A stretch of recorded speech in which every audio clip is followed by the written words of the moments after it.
Well, Professor Richard Lindzen, this is actually a bit of a thrill for me.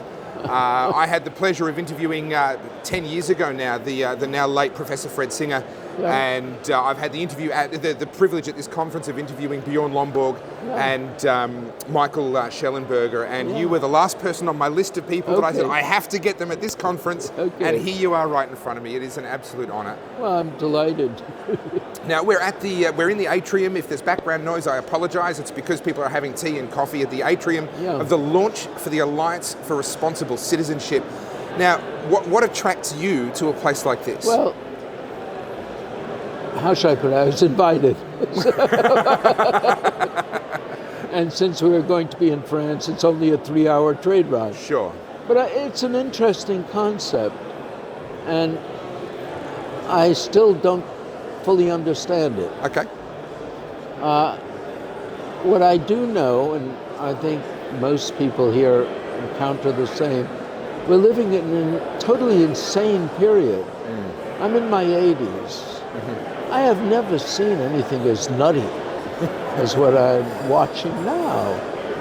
I mean, where you have gender dysphoria and trans rights, and if you complain about men competing with women, you're transphobic, and if you don't use your pronouns, you're offending someone.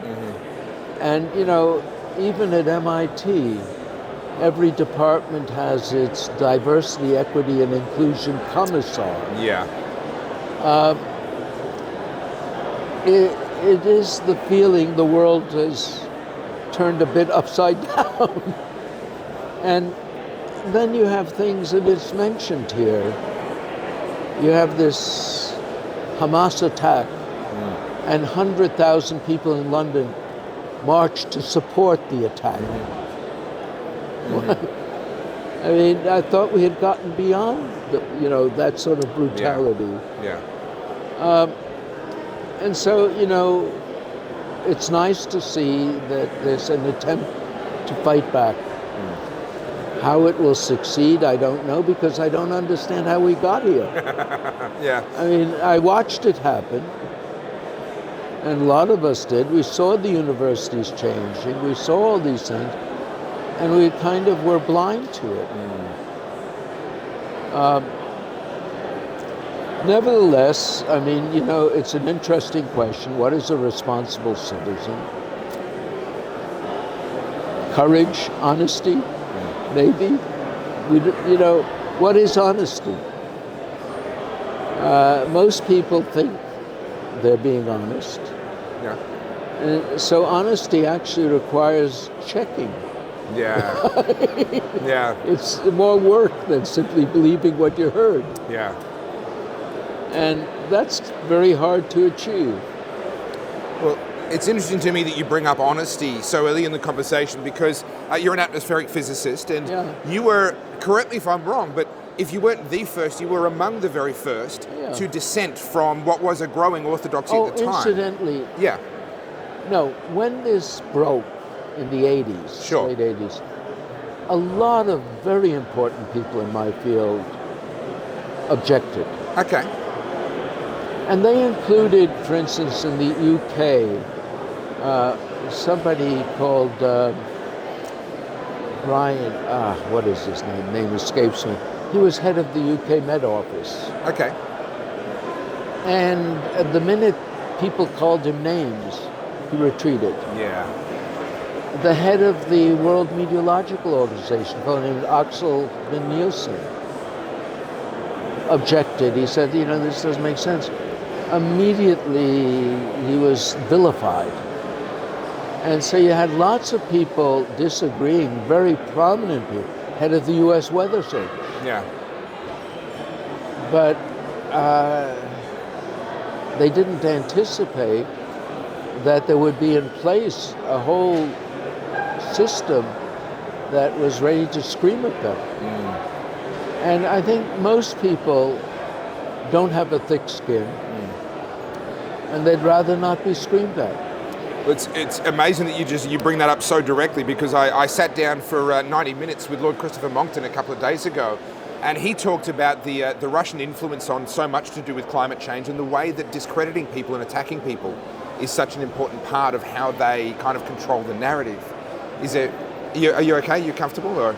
It's just I have a leg issue. Okay. All right. Well, look, I'll keep this relatively brief. Yeah.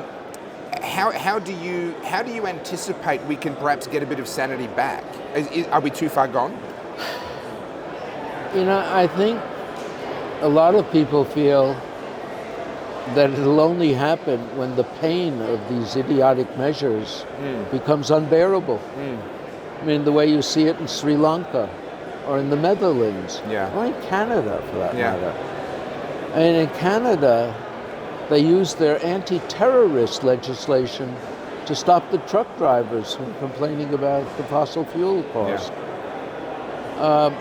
Why are the governments sort of asserting dictatorial power over their citizens on this issue?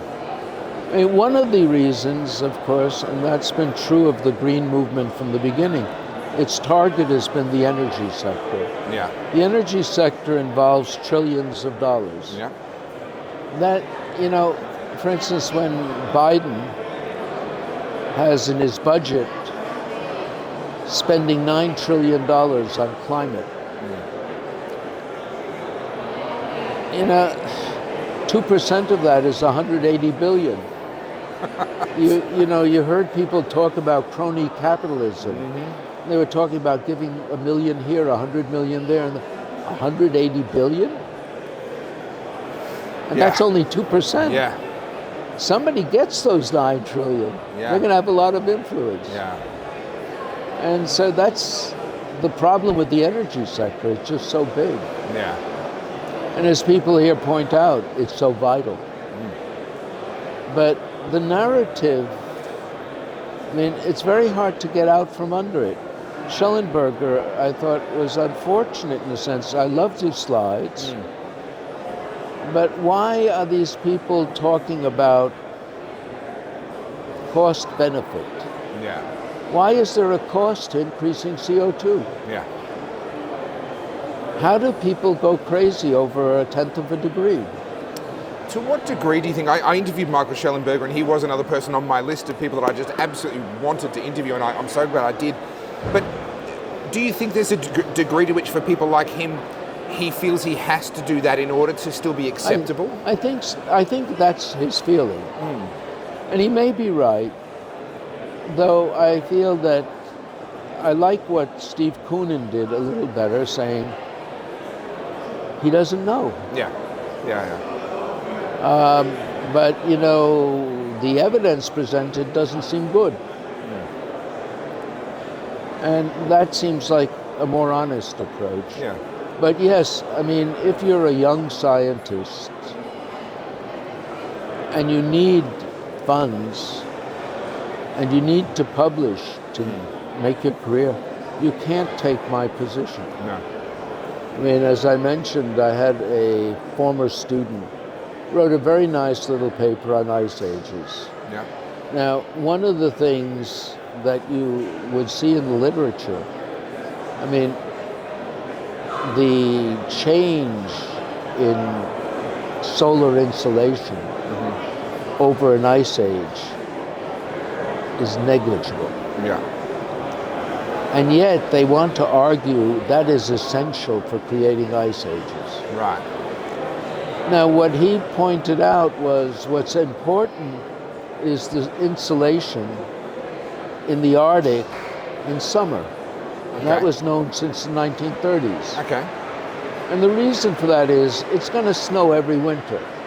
Okay, yeah. What's important is, will it survive the summer? If it survives the summer, it will increase gradually. Right, understood. Well, the insulation changes by 100 watts per meter squared. Okay. Whereas the average solar insulation changes by a half. Okay. So, arguing a half is important, but 100 isn't. It's crazy. Yeah, it makes no sense. But to get that published, you have to include a sentence that this paper has no implications for the role of CO2. Right. But you were in your 40s when you dissented. Yeah, probably 40s still. And what was it? I mean, we know about censorship now. We see it with the new It's media already and then. so forth. It still existed then. You were largely sidelined out of your own field, were you not? You know, within limits. You know, and I can't really complain about most of the way I'm treated at MIT. Okay. There was a kind of uneasy understanding. But, you know, as I've mentioned to people, I had an article I wrote, originally sent to Science, called Some Coolness Concerning Global Warming. Okay. And I sent it around 1989 to Science. They sent it back immediately, said they weren't even going to review it. It was of no interest to their readers. Wow. So I then sent it to the Bulletin of the American Meteorological Society, and they refereed it and so on and published it. Okay. And the editor was fired immediately. It's astonishing, isn't it? And then 10 years later, with two colleagues from NASA, we wrote a paper on a negative feedback called the iris effect. And it got reviewed by rather prominent people in the field, and it was published. Again, they fired the editor. The new editor said, please send critical papers immediately, publish criticism, and wouldn't publish our response for 6 months. It's incredible. Yeah, I know. I mean, people don't realize what's gone on. Yeah. You know, for at least about a decade, a little less, I still received funding from the National Science Foundation, Okay. but it was not for climate. Yeah. It was for work I was doing on fluid mechanics. But by the end, people said they know I was using part of it for climate. Look, Professor Richard Lindzen, I would genuinely love to interview you on another occasion where you can be a bit more comfortable and we can chat for hours, because I'm sure we could. Yeah, no, I mean, I don't know how this gets through to the public. Sure. What are your views on that? Look, I came out about 11 years ago based on some research that I saw, basically dismissing climate change as a crisis. Yeah. Is there an influence from CO2? Quite possibly. We can run experiments that show that there is, but as a crisis, I don't see the evidence for that. But even the UN's IPCC Working Group 1 doesn't say it. Yeah. The national assessments in the US don't say it. Yeah. It is a purely political statement. Yeah. The example I would mention that I like, I mean, it's cute in a way. The third assessment had this iconic statement, you know, nobody reads the assessment. So they have one sentence at the end, that's their iconic statement. It was, we're now very certain that most of the warming since 1960 is due to man. Right. Even if the statement was unverifiable, it was innocent. Because that statement was most consistent with there being no problem. Yeah, right. It was most consistent with very low sensitivity and so on. Yeah. So, you know, they could make it in good conscience, even if it was wrong. Yeah. Senators McCain and Lieberman in the US responded to this by saying, that's the smoking gun, we must do something. Wow. Yeah. Wow. And so, you know, were the scientists going to complain? No, because, you know, the funding. The funding, that's right. That's right.